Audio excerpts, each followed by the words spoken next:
राज्यसभा सांसद सुब्रमण्यम स्वामी आज राम नगरी अयोध्या पहुंचते ही इस दौरान अयोध्या में चल रहे काशी कामों को पूज्य स्वामी विजेंद्र सरस्वती के धार्मिक अनुष्ठान में शामिल हुए। इसके बाद रामलला का दर्शन पूजन भी किया। इस दौरान श्री राम जन्मभूमि तीर्थ ट्रस्ट के महासचिव चपंत राय से मुलाकात की। अयोध्या पहुंचे राज्यसभा सांसद सुब्रमण्यम स्वामी ने कहा कि अयोध्या में राम मंदिर निर्माण को लेकर कहा कि पूरी बहस इसी पे हुई थी, जिसकी शुरुआत हमने की थी। यह हमारा मूलभूत अधिकार है। जिसकी संपत्ति है, जिसकी संपत्ति नहीं है, उसका झगड़ा जो पहले था। सुप्रीम कोर्ट में कहा था कि हिंदुओं के लिए आस्था का जगह है। जहां राम पैदा हुए थे वहीं संविधान भी लिखा गया था।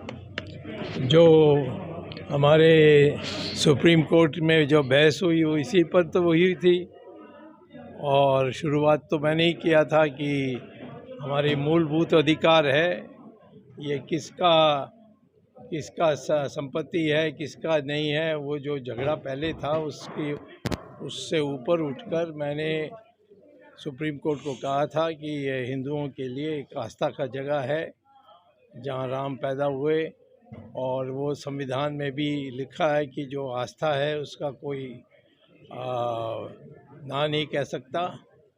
और इसीलिए हमें ये मौका मिली है कि दोबारा राम मंदिर, रामलला मंदिर यहाँ बनाने के लिए। ये तो देश के लिए एक सौभाग्य का विषय है। लेकिन अशोक सिंघल की प्रार्थना थी, इच्छा थी, और फिर उन्होंने सार्वजनिक विश्व हिंदू परिषद की मीटिंग में कहा कि मैं सुब्रमण्यम स्वामी से ही उम्मीद करता हूँ।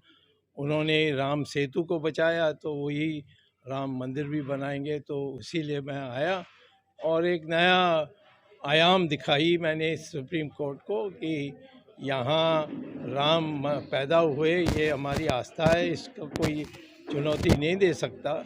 तो यहाँ आस्था है तो फिर और कुछ नहीं हो सकती, और कहीं नहीं जा सकते हैं। एक ही जगह है देश में कि जहाँ राम पैदा हुए, वो आस्था के अनुसार यही है। तो इसीलिए हम लोग हिंदुओं को मिलना चाहिए दोबारा मंदिर बनाने के लिए। और मस्जिद तो कहीं भी बन सकती है, क्योंकि मस्जिद तो सिर्फ नमाज़ पढ़ने के लिए जगह है।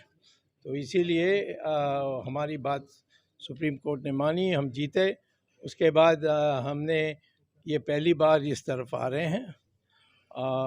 अब ये सारे संचालन तो प्रधानमंत्री कर रहे हैं, तो इसमें मुझे टिप्पणी करने की जरूरत नहीं। कांग्रेस पार्टी है ही कोई पार्टी, वो तो एक विदेशियों का एक गुट है।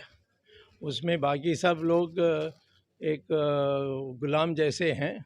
वो पार्टी तो उसको कभी नहीं मान सकते हैं। पार्टी तो बीजेपी जैसे, जहाँ अनेक लोग हैं, अनेक विचारों का लोग है, ऐसे पार्टी होनी चाहिए। तो कांग्रेस पार्टी का कोई मुझे तो भविष्य नहीं लगता जब तक ये नेहरू परिवार की छुट्टी नहीं होती। इंडिया गठबंधन को आप कैसे देखते हैं? इंडिया गठबंधन, वो अभी गठबंधन तो रोज लड़ाई चल रही है। तो जब गठबंधन चुनाव में टिकट्स की बांटने के बाद आप पूछोगे तो मैं बता सकता हूँ। 22 तारीख को पीएम मोदी आ रहे हैं पाकिस्तान में जनगान करके। हाँ, क्या कहेंगे? मुझे क्या कहना है, वो स्वाधीन है यहाँ आने के लिए, और मैं नहीं हूँगा, इतना ये कह सकता हूँ। अच्छा, केरल में जो अभी प्राथमिकता में विस्फोट हुआ, तब क्या आपकी बात है? नहीं, ये तो है ही, हमारे देश में खतरनाक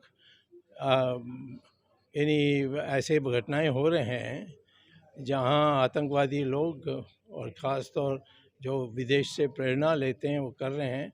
उनको सख्ती से और एक विश्वास के साथ हम इस देश को मुक्त करने के लिए इस आतंकवादियों से हमें काम करना चाहिए। हम बहुत ढीला हैं, और चाइना ने हमारी ज़मीन ले ली, हम कोई यहाँ इस देश में कोई बोलता ही नहीं है। मैं ही अकेला बोल रहा हूँ। पाकिस्तान अभी भी कश्मीर को लेकर बैठा है। तो हमारे देश में ऐसी चीज़ें बहुत हो रही है, परंतु मैं समझता हूँ कि ऐसा नेतृत्व होना चाहिए जो इनको सीधा टक्कर दे सकते हैं। जैसे इजराइल कर रही है अभी हमास के साथ, वैसे मिटाने के लिए जो इजराइल कदम उठा रही है, वही वैसे ही हम भी करना चाहिए।